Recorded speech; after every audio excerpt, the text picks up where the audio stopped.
Our aim in the Christian life on earth is to acquire the mind of Christ more and more as we grow.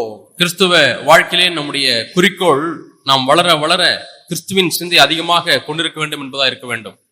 You can say that you have grown in the last 1 year if your mind is more like the mind of Christ today than it was last year. கடந்த ஆண்டிலே இருப்பதை காட்டிலும் இந்த ஆண்டிலே உங்களுடைய மனது கிறிஸ்துவின் சிந்தையை போல அதிகமாக மாறி இருக்கிறது என்று சொன்னால் நீங்கள் ஆவிக்குரிய வாழ்க்கையிலே வளர்ந்திருக்கிறேன் என்று சொல்லலாம்.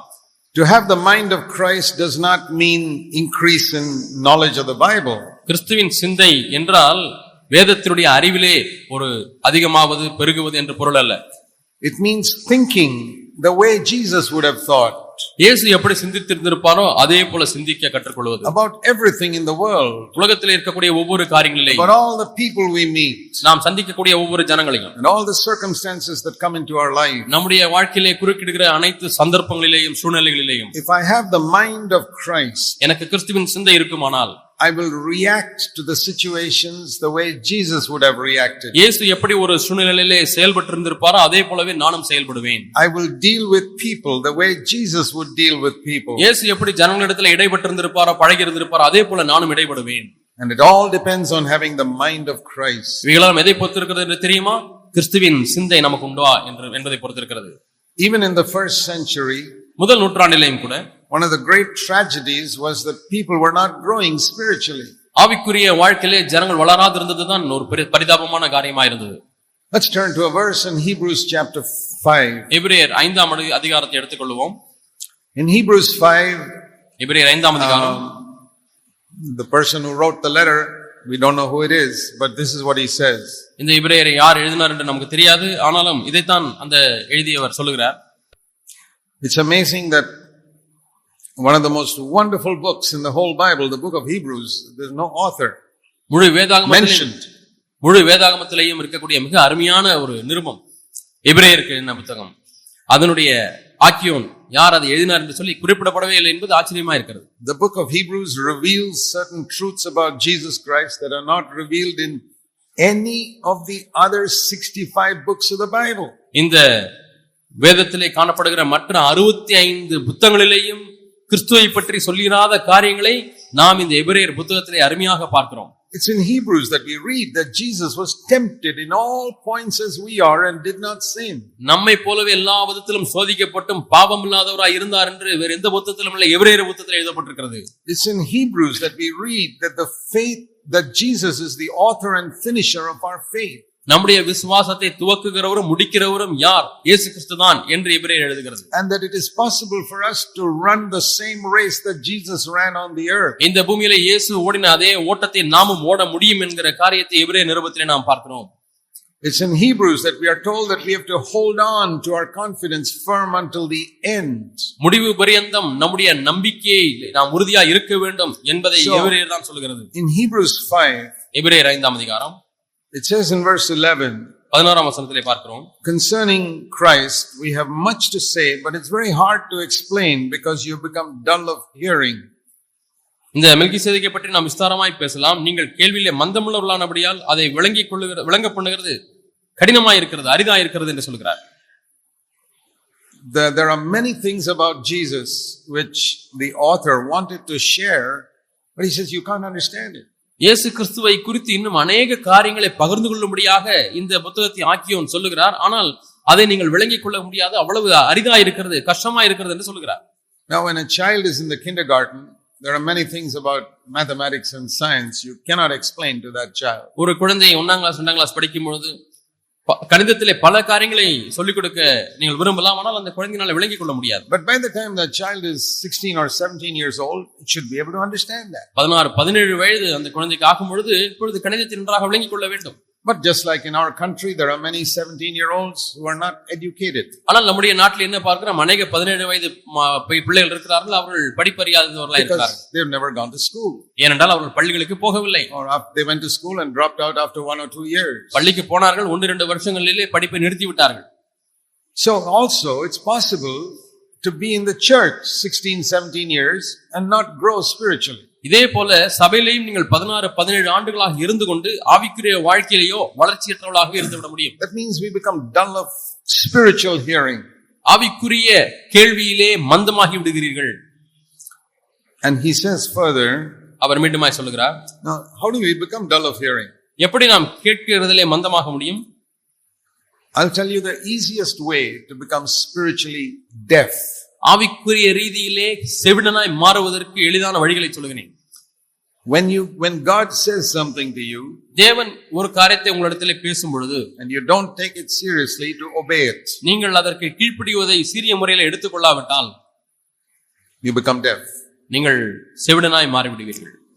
When I got converted 50 years ago, 50 ஆண்டுகளுக்கு முன்பதாக நான் மனம் திரும்பின பொழுது, I had been baptized as a child when I was a little baby.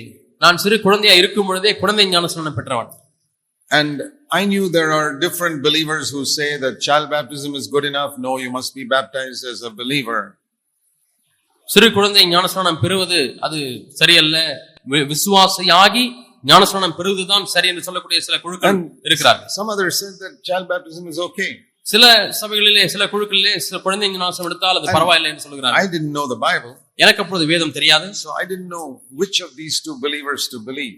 ஆகவே இந்த இரண்டு கூட்ட விசுவாசிகள் விசுவாசிக்கிறார்கள், இது எந்த கருத்து சரியானது என்று எனக்கு தெரியவில்லை. I read the Bible. நான் வேதத்தை வாசித்தேன். And I found in the Bible there's only one type of baptism, that's after you're born again. வேதத்திலே வாசிக்கும் பொழுது மறுபடியும் பிறந்த பிறகு எடுக்கக்கூடிய ஞானஸ்நானம் மட்டுமே சொல்லப்பட்டிருக்கிறது. But then I thought, well, if I get baptized, my church will throw me out. என்னை வெளியே சபை விட்டு நான் இப்பொழுது ஞானஸ்நானம் எடுத்தால் நான் இருக்கக்கூடிய சபை விட்டு என்னை வெளியே அனுப்பி விடுவார்கள். But I need to be there to witness to them about salvation. ஆனால் அந்த சபையிலே இருந்து நான் அவர்களுக்கு ரட்சிப்பை பற்றி நான் சொல்ல வேண்டுமே. So for 1.5 years I did not obey the Lord in baptism. ஆகவே ஞானஸ்நானம் எடுக்கக்கூடிய விஷயத்திலே 1.5 ஆண்டுகளாக நான் தேவனுக்கு கீழ்ப்படியாமலே இருந்தேன். And for 1.5 years I did not grow spiritually. 1.5 ஆண்டுகளாக நான் ஆவிக்குரிய வாழ்க்கையிலே வளரவில்லை. I became deaf. நான் ஆவிக்குரிய வாழ்க்கையிலே செவிடனாய் மாறிவிட்டேன். Because God had said something to me and I was not obeying. ஏனென்றால் தேவன் ஏதோ ஒன்றை என்னிடத்திலே சொல்லியும் நான் கீழ்ப்படியாமல் போய்விட்டேன். Is there anything in your life that God told you to do but you have not obeyed? உன்னுடைய வாழ்க்கையிலே தேவன் ஒரு காரியத்தை சொல்லி இருந்தும் செய்யாமல் இருக்கிறீர்களா இப்பொழுது? But as soon as I obeyed God in baptism, I began to grow. ஞானஸ்நானத்திலே நான் தேவனுக்கு கீழ்ப்படிந்த உடனே அப்பொழுதுதானே ஆவிக்குரிய வாழ்க்கையில வளர ஆரம்பித்தேன். And then God told me another thing. பிறகு தேவன் இன்னொரு காரியத்தை சொன்னார். He told me to return money that I had cheated from the government. அரசாங்கத்திலிருந்து நான் ஏமாற்றிய பணத்தை எல்லாம் திருப்பி செலுத்த சொன்னார். Then I gave it back. நான் மீண்டுமாய் கொடுத்தேன். Then God showed me something else. இன்னும் ஒன்றை காண்பித்தார். Then I did that. அதையும் கீழ்ப்படிந்தேன். Then he showed me something else. இன்னும் ஒன்றை காண்பித்தார். And for all these last more than 48 years God's been showing me more and more and more and more. கடந்த 48 ஆண்டுகளாக தேவன் இன்னும் அதிகமாய் கீழ்ப்படியும்படியாக எனக்கு காண்பித்துக் கொண்டே இருக்கிறார். So if at any point now God tells me something today and I don't do it, ஒவ்வொரு கட்டத்திலேயும் தேவன் ஒன்றை செய்ய முடியாது சொல்கிறார், நான் அதை செய்யவில்லை, I'll become a little deaf. நான் கொஞ்சம் செவிடனாய் மாறிவிடுகிறேன். That's how you become dull of hearing. இப்படித்தான் நாம் கேள்வியிலே மந்தமுள்ளவர்களாய் மாறுகிறோம். I see so many believers in our churches who are not growing spiritually. நம்முடைய சபைகளிலே அநேகர் ஆவிக்குரிய வாழ்க்கையில வளராதிருப்பதை நான் பார்க்கிறேன். And I know it's because they've become dull of hearing. அவர்கள் கேள்வியிலே மந்தமுள்ளவர்களாய் மாறினபடினாலே தான் வளராமல் இருக்கிறார்கள் என்பது எனக்கு தெரிகிறது. Their external testimony is good. அவர்கள் வெளிப்பிரகாரமான சாட்சி நன்றாக இருக்கிறது. Everybody in the church thinks you're a good brother or sister. சபையில் உள்ள மற்ற எல்லாரும் நீ நல்ல ஒரு சகோதரன் நல்ல ஒரு சகோதரி என்று எண்ணிக்கொண்டிருக்கிறார்கள். Maybe everybody in the church thinks you're a good elder brother. நீங்கள் நல்ல ஒரு மூத்த சகோதரன் மூப்பன் என்று சொல்லி கூட சபையில் உள்ள மற்ற எல்லாரும் எண்ணலாம். Maybe you can fool me also and I also think you're a good elder brother. என்னையும் கூட நீங்கள் ஏமாற்றி விடலாம், நான் கூட நீங்கள் ஒரு நல்ல மூப்பன் என்று எண்ணிக்கொண்டிருக்கலாம். But my opinion of you is not important. ஆனால் உங்களை குறித்து எனக்கு இருக்கக்கூடிய அபிப்பிராயம் முக்கியமானதல்ல.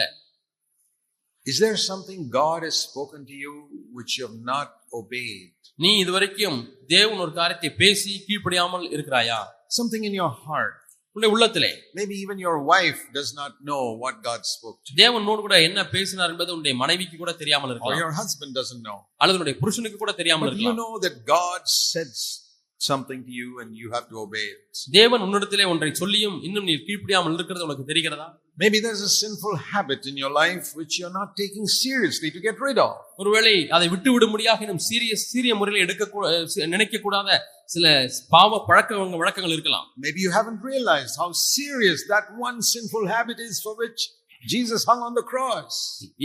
அந்த உன்னுடைய வாழ்க்கையில் இருக்கக்கூடிய அந்த ஒரு பாவ பழக்கம் எவ்வளவு சீரியதா இருக்கிறது என்பதை நீ உணராமல் இருக்கிறாய். அந்த பாவத்திற்காக இயேசு சிலுவிலே அறையப்பட்டார் என்பதை நீ அறியாமல் இருக்கிறாய். When you take any sin in your life lightly, எப்பொழுதெல்லாம் உன்னுடைய வாழ்க்கையில பாவத்தை எளிதாக இவ்வளவுதானே என்று எடுத்துக்கொண்டால், you have to see it like nailing Jesus to the cross. பாவத்தை எப்படி பார்க்க வேண்டும்? அந்த பாவமானது இயேசுவை ஆணிலே சிலுவிலே வைத்து அறைகிறது என்று பார்க்க வேண்டும். When you see it like that, you say, "Oh Lord, forgive me." இதே போல நீ பார்க்கும் பொழுது பாவத்தை, ஆண்டவரே என்னை மன்னியும் என்று கதறுவாய். How many of you would join the Roman soldiers and nail Jesus to the cross? உங்களில் எத்தனை பேர் ரோம போர்ச்சலோடு கூட சேர்ந்து கொண்டு இயேசுவை சிலுவிலே ஆணி அறைவதிலே ஈடுபட்டிருப்பீர்கள்? If you treat one sin in your life lightly, that's what you're doing. உன்னுடைய வாழ்க்கையிலே ஒரு பாவத்தை, ஒரு குறைந்தபட்சம் ஒரு பாவத்தையும் நீ எளிதாக எடுத்துக்கொண்டாலே நீ அப்படி செய்து கொண்டிருக்கிறாய். For example, if you got anger in your life, உதாரணமாக உன்னுடைய வாழ்க்கையில கோபம் என்ற பிரச்சனை. I had a lot of anger in my life. என்னுடைய வாழ்க்கையில எவ்வளவு கோபம் இருந்தது. But for so many years I never knew the seriousness of it. அநேக ஆண்டுகளாக அந்த கோபத்தினுடைய சீரியஸ்னஸ் எனக்கு தெரியவில்லை. I never knew that anger is nailing Jesus to the cross. இந்த கோபம் என்பது இயேசு கிறிஸ்துவை சிலுவிலே அறையக்கூடிய பாவம் என்பதை நான் அறியாதிருந்தேன். Now, if you're battling it, you're okay. நீ அந்த கோபத்தை மேற்கொள்ள வேண்டும் என்று போராடி கொண்டிருக்கிற வரைக்கும் சரிதான். Then you're not nailing Jesus to the cross. அப்படி நீ பாவத்தோடு கூட போராடி கொண்டிருக்கும் பொழுது நீ இயேசுவை சிலுவையில் அறைவதில்லை. Maybe you fall, but you get up and you repent and say, "Lord, help me." பாவத்திலே விழுகிறாய், எழுந்திருக்கிறாய், ஆண்டவரே நான் மனம் திரும்புகிறேன் என்று சொல்கிறாய். I'm not talking about such people. They are all right. அப்படிப்பட்டவர்களை குறித்து நான் பேசவில்லை. அவர் நன்றாக இருக்கிறார்கள். They'll one day get victory. ஒரு நாளில் அவர்களுக்கு வெற்றி கிடைக்கும். I'm talking about those people who can get angry and not even be convicted about it. நான் யாரை பற்றி பேசுகிறேன் என்று சொன்னால், கோபப்பட்டும் அதை குறித்து உணர்வில்லாமல் இருக்கிறார்களே அவர்களை பற்றி தான் சொல்கிறேன். You can yell at your neighbor or your wife and don't feel convicted about it. பக்கத்து வீட்டுக்காரரை சத்தம் போடுகிறீர்கள், மனைவியை சத்தம் போட்டு திட்டுகிறீர்கள், ஆனால் சற்று உணர்வில்லாமல் இருக்கிறீர்கள். உங்களை பற்றி தான் சொல்கிறேன். Or at a younger brother in the church. அல்ல சபையில் உள்ள ஒரு இளம் வாலிபனை பார்த்து திட்டுகிறீர்கள், சத்தம் போடுகிறீர்கள். Or at a beggar. அல்லது ஒரு பிச்சைக்காரனை திட்டுகிறீர்கள். And you don't feel convicted about it. அதை குறித்து உணர்வே இல்லாமல் இருக்கிறீர்கள். Then it's serious. அப்படியானால் அது ஒரு சீரிய காரியம், கொடிய காரியம். It's like cancer in your system. உன்னுடைய வாழ்க்கையில் இருக்கக்கூடிய கேன்சர் வியாதியை போல. That'll kill you. அந்த கேன்சர் வியாதி உன்னை கொன்றுவிடுவது போல, அந்த பாவம் உன்னை கொன்றுவிடும். Deaf. You won't hear God's voice. நீ செவியிலே கேட்பதிலே மந்தமுள்ளவனாய் மாறி இனிமேல் தேவன் பேசுகிறதை கேட்க முடியாத அளவுக்கு செவிடனாய் மாறி விடுவாய். You'll hear my voice in the meeting, but you won't hear God's voice. கூட்டத்திலே என்னுடைய சத்தத்தை நீங்கள் கேட்டுக்கொண்டிருக்கலாம், ஆனால் தேவனுடைய சத்தத்தை நீங்கள் கேட்க முடியாமல் போய்விடும். It's more important to hear God's voice than my voice. என்னுடைய சத்தத்தை காட்டிலும் தேவனுடைய சத்தத்தை கேட்பது மிகவும் முக்கியமானது. My voice will not help you to grow spiritually. என்னுடைய வார்த்தை, என் சத்தமானது உங்களை ஆவிக்குரிய வாழ்க்கையில வளர முடிய உதவி செய்யாது. Remember the first words that Jesus spoke in his ministry. இயேசு தம்முடைய ஊழியத்திலே பேசின முதல் வார்த்தைகளை எண்ணி பாருங்கள். First words. முதல் வசனம் Matthew 4. மத்தேயு 4ஆம் அதிகாரம். Man shall not live by bread alone. Verse 4. But by every word that proceeds from the mouth of God. மனுஷன் அப்பத்தினாலே மாத்திரமல்ல தேவனுடைய வாயிலிருந்து பிறக்கக்கூடிய ஒவ்வொரு வார்த்தையினாலும் பிழைப்பான் என்று மத்தேயு 4ஆம் அதிகாரம் 4ஆம் வசனத்தில் இயேசு வாய் திறந்து சொன்ன வார்த்தைகள். The words that proceed from the mouth of God. தேவனுடைய வாயிலிருந்து புறப்படுகிற வார்த்தைகள். Jesus compared it to our daily food. நம்முடைய அனுதின ஆகாரத்திற்கு தேவன் இந்த நம்முடைய வார்த்தையை ஒப்பிட்டு பேசுகிறார். Jesus did not say daily food is not necessary. அனுதின ஆகாரம் உங்களுக்கு தேவையில்லை என்று ஆண்டவர் சொல்லவில்லை. What did he say in that verse? அந்த வசனத்தில் என்ன சொல்கிறார்? Man shall not live by food alone. மனுஷன் அப்பத்தினாலே மாத்திரமல்ல. He said that means you need your daily food. தினமும் அப்பம் தேவை, ஆகாரம் தேவை. But you need something more than that. அந்த ஆகாரத்தை காட்டிலும் அதிகமான ஒன்றும் உங்களுக்கு தினமும் தேவை. The word that comes from God's mouth. தேவனுடைய வாயிலிருந்து புறப்படக்கூடிய வார்த்தைகள், which makes you live. அது உங்களை வாழும்படி அனுமதிக்கிறது.